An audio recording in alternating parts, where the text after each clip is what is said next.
One of the most essential targets law enforcement or control tactics use is going to be a wrist grabbing type of an action. Now, the wrist is a good strong instrument to grab onto, but the problem is when you grab it, the person's going to have that resistance again. What I want to do is I'm going to release my grip like you saw in the key elements, but what I need to do now is I need to find a target that's going to make him completely weak when I grab his wrist. Now there's a nerve, the radial nerve, that comes down the inside of the forearm here. Now it's usually buffered by a tendon and a muscle right here in the wrist, and it's protected by the bone on the top. So when you grab it, you're going to have to actually push the skin down and the muscle past it, and then dig in. You're going to see that that causes immediate pain. Now, when you send a shock of pain into an individual, you don't want to maintain that pain, because what's going to happen is over time, a person's going to get used to it and they're going to just go past it, okay, and they're going to start resisting again. So you want to send a quick shot of pain to weaken the whole body.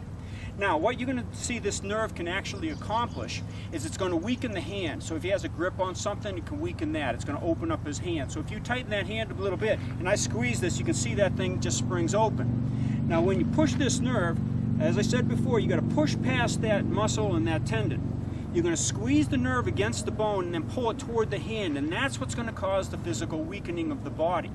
Now, it might seem like a very complex thing to do, specialized in a highly adrenalized state. But what you got to understand is this is something you're going to do on a daily basis. You're going to be grabbing people's wrists.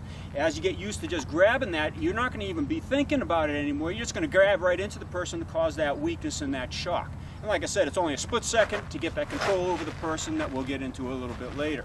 Okay? Now, what this also does, besides releasing the hand, is it makes the body fold. It weakens the complete body and buckles the knees. It also, for the shock of pain, that quick shock of pain, confuses the mind, because the body is not used to internal energy like this or internal stresses like this. If I've grabbed him or I hit him on the arm, the body's used to that, especially if you've got someone that's in more of a tough situation and they've been banged around a little bit in their life, okay, or they've been arrested before, they've been controlled before. They know what's coming, they know the tactics that's been used on them. But once you go inside the body, all of a sudden their brain can't cope with this because it's a new situation. It's a new dilemma for them. In that split second, I got the control over the person. I can initiate something else. All right? But now as I squeeze into this point, I want you to watch his body structure. The legs buckle, the body bends. He comes forward, he's in a weakened state, and mentally he's weakened too, because now I've got him under control. I can move into a position where I can take advantage of that. Okay? So that's the first target. Now we're going to take a look at some of the scenarios that would help in the field. Let's take a look at the target called the radial nerve. You can see here the inside of the wrist. I'm not going to move the model around too much today.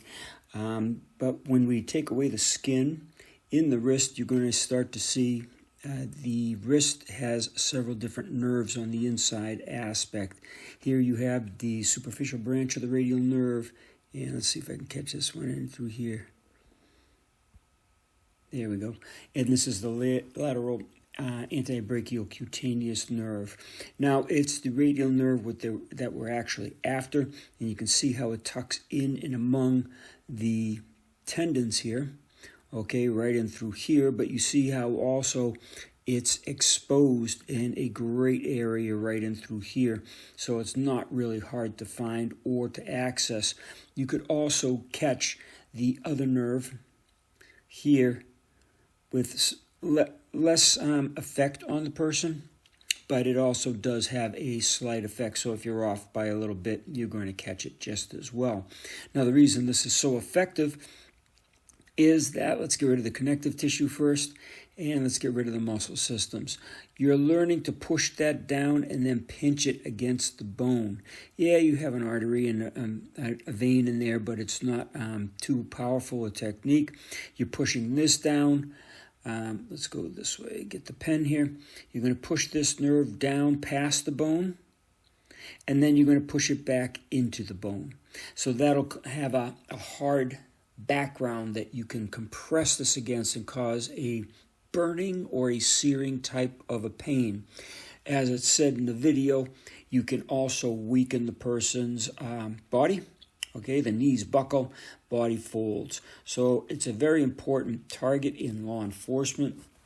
We have 4 volumes of the Kyusho Tactical Control Program, which is the police and emergency responder methods for working with the nerve system so we can protect ourselves, get control of the individual, even, yes, if they're drunk or on drugs.